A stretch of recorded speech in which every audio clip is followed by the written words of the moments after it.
കഥാനായകനായ അപൂർവയ്ക്ക് പേര് പോലെ തന്നെ അപൂർവമായ ഒരു പ്രത്യേകതയുണ്ട്. അയാൾക്ക് ഒരുപാട് നേരം കണ്ണ് ചിമ്മാതിരിക്കാൻ സാധിക്കും.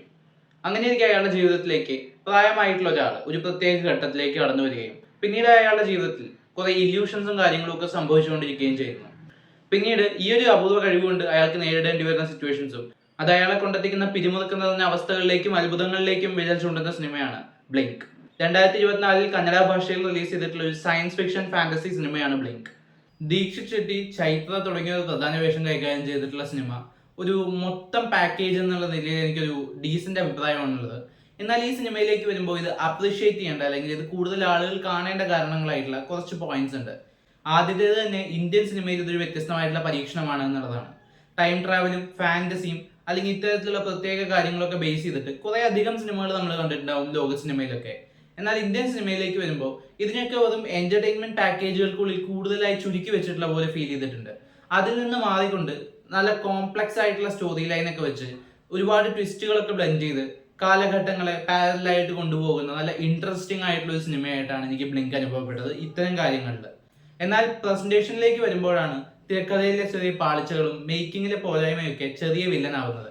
എന്നാൽ അതിനപ്പുറത്തേക്കും ഈ സിനിമയിൽ കാണേണ്ട കാര്യങ്ങളൊക്കെ ഒരുപാടുണ്ട് കേട്ടോ. മേക്കിംഗ് ക്വാളിറ്റിയിൽ ബഡ്ജറ്റിൻ്റെതായിട്ടുള്ള പോരായ്മകൾ ഉണ്ടെങ്കിൽ കൂടിയും അവർ ഉൾപ്പെടുത്തിയിട്ടുള്ള കുറെ വ്യത്യസ്തമായിട്ടുള്ള കാര്യങ്ങളൊക്കെ പേഴ്സണലി അപ്രീഷിയബിൾ ആയിട്ടാണ് എനിക്ക് ഫീൽ ചെയ്തത്. ഇതൊരു മ്യൂസിക്കൽ പ്രസന്റേഷൻ കൂടിയുള്ള സിനിമയാണ്. ആ മ്യൂസിക്കലായിട്ടുള്ള ഒരു ഫ്ലോ ഈ സിനിമയിൽ ആദ്യ അവസാനം അവർ സൂക്ഷിക്കുന്നുണ്ട്. കഥയിലേക്ക് കടക്കാൻ അവരെടുക്കുന്ന കുറച്ചു നേരത്തെ ഗ്യാപ്പിൽ തന്നെ അത്യാവശ്യം ചെറിയ മിസ്റ്ററിയും ഒക്കെ ബിൽഡ് ചെയ്ത് വന്ന് പിന്നെ മറ്റൊരു കാലഘട്ടം കൂടി ബ്ലെൻഡ് ചെയ്ത് കാണിച്ച് കഥയുടെ മെയിൻ ട്വിസ്റ്റിലേക്ക് കൊണ്ടെത്തിക്കുന്നതിനിടയ്ക്ക് ഇത്തിരി നേരം കഥാപാത്രത്തിന്റെ പൂർണ്ണമായ മാനസികാവസ്ഥയിലേക്ക് വിരൽ ചൂണ്ടുന്ന ഭാഗങ്ങൾ, കഥാപാത്രത്തിന്റെ പൂർണ്ണമായ മാനസിക സമ്മർദ്ദങ്ങളിലേക്ക് മാറിപ്പോകുന്ന വശങ്ങൾ മാത്രം ഒരല്പം ലാഗ് അടിച്ചു എന്ന് പറയാം. ആദ്യ അവസാനം വേഗതയിൽ തന്നെയാണ് കഥ പറയുന്നതെങ്കിലും സിനിമയുടെ ദൈർഘ്യം കുറച്ച് കൂടുതലായിട്ട് എനിക്ക് അനുഭവപ്പെട്ടു. എന്തായാലും ഒരു വ്യത്യസ്തമായിട്ടുള്ള സിനിമ കാണാൻ ഇഷ്ടപ്പെടുന്നവരാണ് നിങ്ങളെങ്കിൽ, പ്രത്യേകിച്ച് ഇന്ത്യയിലൊക്കെ ഇത്തരത്തിലുള്ള ടൈം ട്രാവലിലൊക്കെ ഡിഫറെന്റ് കൺസെപ്റ്റ് ബേസ് ചെയ്തിട്ടുള്ള സിനിമകൾ വരുന്നത് നിങ്ങൾക്ക് വളരെയധികം ഇൻട്രസ്റ്റഡ് ആണെന്നുണ്ടെങ്കിൽ തീർച്ചയായിട്ടും ഒരു തവണ കണ്ടു നോക്കേണ്ട സിനിമയാണ് കന്നഡയിൽ ഈ വർഷം റിലീസ് ചെയ്തിട്ടുള്ള ബ്ലിങ്ക്. എന്തായാലും ഈ സിനിമ OTT-യിൽ അവൈലബിൾ ആണ്. ഏതാ പ്ലാറ്റ്ഫോം എനിക്ക് കൃത്യമായിട്ട് അറിയില്ല.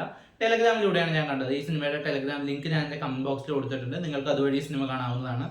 സിനിമ നിങ്ങൾ കണ്ടവരാണെങ്കിൽ സിനിമയെക്കുറിച്ചുള്ള അഭിപ്രായങ്ങൾ കമന്റ് ബോക്സ് വഴി രേഖപ്പെടുത്തുമെന്ന് വിശ്വസിക്കുന്നു. നമുക്കിനി മറ്റൊരു വീഡിയോയുടെ വീണ്ടും കാണാം. ബൈ.